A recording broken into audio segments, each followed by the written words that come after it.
चलिए, देश की एंड दुनिया की सबसे बड़ी डेमोक्रेसी और सबसे ताकतवर डेमोक्रेसी, दोनों के बीच का ये संगम। देखते हैं आज मार्केट किस तरीके से रिएक्ट करेगा इसके ऊपर। अब मार्केट के ऊपर आ जाते हैं आशीष, और पूरी तरीके से मार्केट की बात करते हैं। अब एक व्यू जो बन रहा है, कल भी एक व्यू भी बन रहा था कि क्या एक वापस एक और काउंटर ट्रेंड रैली होगी, क्योंकि हमने एक बार के लिए 22,800 बचाया है। कल निफ्टी ने हायर हाई और हायर लो बनाया है। मैं आपको टेबल में दिखा देता हूं, क्योंकि वो टेबल में आपको बहुत क्लियरली विजिबल होगा। कल का हाई 23,145, सॉरी परसों का हाई 23,145, उसके मुकाबले कल का हाई 23,235, 90 पॉइंट ज़्यादा। 22,800 के करीब का लो और 22,992 का लो, 200 पॉइंट के करीब ज़्यादा। हाई करीब 100 पॉइंट ज़्यादा, 90 पॉइंट ज़्यादा, लो करीब 200 पॉइंट ज़्यादा। तो एक क्वेश्चन बन गया है लो में एटलीस्ट।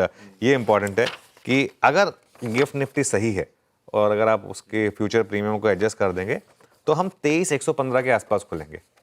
इसका मतलब पता है क्या है 23,115 का? प्रॉब्लम क्या है? आप कल का हाई और कल का लो एवरेज करेंगे तो 23,115 है। तो हम बिल्कुल कल के हाई और लो के बीचों बीच एग्जैक्टली उसके मिड पॉइंट पर कल हम खुलने वाले हैं।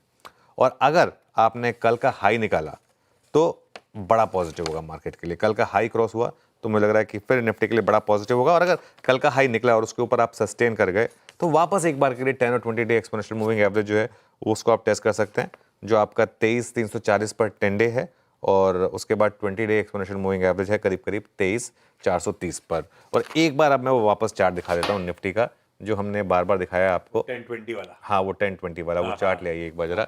ये देखिए ये 10-20 वाला है, इसको थोड़ा बड़ा कर दीजिए एक बार वापस, क्योंकि ये देखिए ये वापस उस लाइन को टेस्ट करने जा रहा है। यहाँ पर असली टेस्ट होगा मार्केट का। ये मैं इसलिए कह रहा हूँ कि अगर आप पिछले कई बार का ट्रेंड देखेंगे, जितनी बार हम उसके नीचे फिसले हैं उसके बाद जब वापस उसको टेस्ट करते हैं वो नॉर्मली रिजेक्ट हो जाता है। इसके लिए क्योंकि लेकिन हो सकता है इस बार चीज़ें थोड़ी बदलें। तो खैर एनीवे ये एक इंटरेस्टिंग चीज़ होगी। एक और चीज़ जो आज हो सकती है मेरे ख्याल से वो है मिड कैप और स्मॉल कैप। यहाँ पे मुझे लग रहा है कि एक अच्छी रैली शायद देखने को मिले मिड कैप और स्मॉल कैप में। लेकिन मेरा ये मानना है कि अगर मिड कैप और स्मॉल कैप, खासतौर से जो फैंसी स्टॉक्स हैं जिनकी हमने कल भी बात की थी, फैंसी स्टॉक्स हैं, अगर वहाँ पर रैली हो तो प्लीज़ इस बार अपनी उस फंसी हुई पोजीशन से निकलने की कोशिश करें और ऐड करने की गलती ना करें इस मार्केट में, छोटे स्टॉक्स में। इस चीज़ का आपको ध्यान रखना है।